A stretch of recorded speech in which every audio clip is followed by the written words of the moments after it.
Bonjour chers auditeurs, nous sommes le 30 novembre 2041 et il est 7h30. Aujourd'hui, des pluies acides et toxiques dues à l'explosion de l'usine chimique de Bruxelles vont s'abattre sur l'est du pays. De fortes pluies sont également prévues dans le sud du pays, risquant de provoquer des inondations de niveau 1. Il est d'ailleurs conseillé de ne pas sortir de chez soi et de penser à barricader les entrées d'eau possibles. Dans le nord-est, une forte vague de chaleur va intensifier la pollution. La Haute Autorité de Santé déconseille fortement de sortir plus de 30 minutes sans protection respiratoire. En prévision du nuage de pollution qui devrait atteindre nos côtes en début d'après-midi, il est impératif pour toute personne atteinte de maladies respiratoires de se rendre au plus vite à l'hôpital le plus proche. Le reste de la population devra se rendre aux abris prévus. Nous vous informons que suite au tremblement de terre survenu en début de semaine, les centres de relogement climatique sont ouverts. Malgré l'afflux de réfugiés climatiques, notamment venus de Hollande, les autorités insistent sur la priorité donnée aux familles touchées par le tremblement de terre. Nous venons d'apprendre à l'instant qu'un cambriolage a eu lieu cette nuit à Angers au sein de l'usine RTE, privant ainsi une dizaine de communes de ses ressources en eau. En conséquence, un rationnement sera mis en place. Les secteurs 1 à 5 devront partager leur eau en attendant l'arrivée des barils prévus à cet effet. Plus de détails dans l'édition de 8h.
Tu fais un café si tu veux.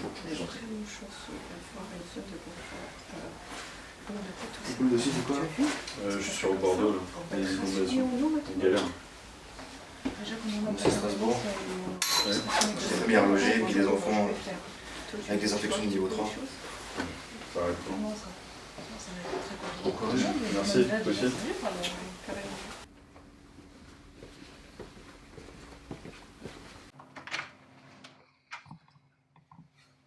Beaucoup de cultures ont été détruites. D'après les derniers chiffres, on aurait perdu environ 50% de la production alimentaire.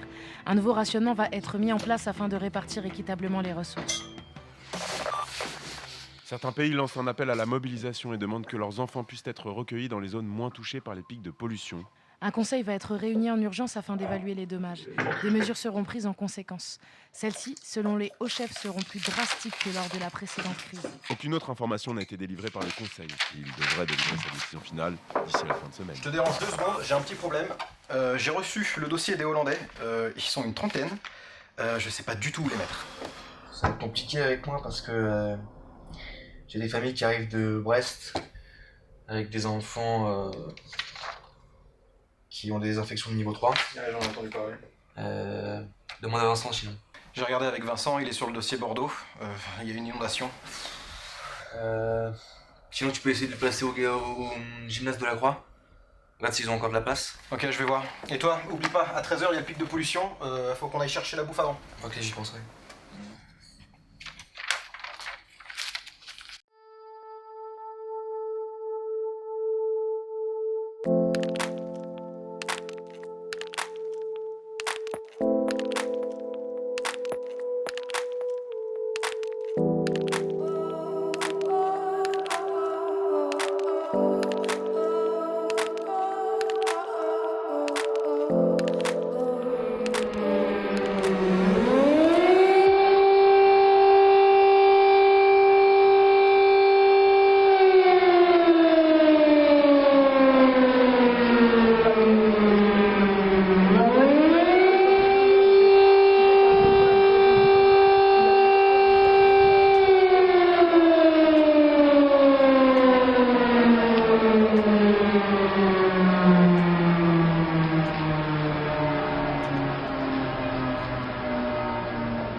Faut y aller.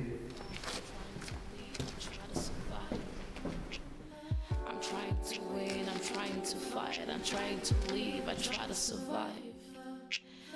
I'm trying to win, I'm trying to fight, I'm trying to live, I try to survive. I'm trying to win, I'm trying to fight, I'm trying to live, I try to survive. I'm trying to win, I'm trying to fight, I'm trying to live, I try to survive. I'm trying to win, I'm trying to fight, I'm trying to live, I try to survive. I'm trying to win, I'm trying to fight, I'm trying to live, I try to survive. I'm trying to win, I'm trying to fight, I'm trying to live, I try to survive.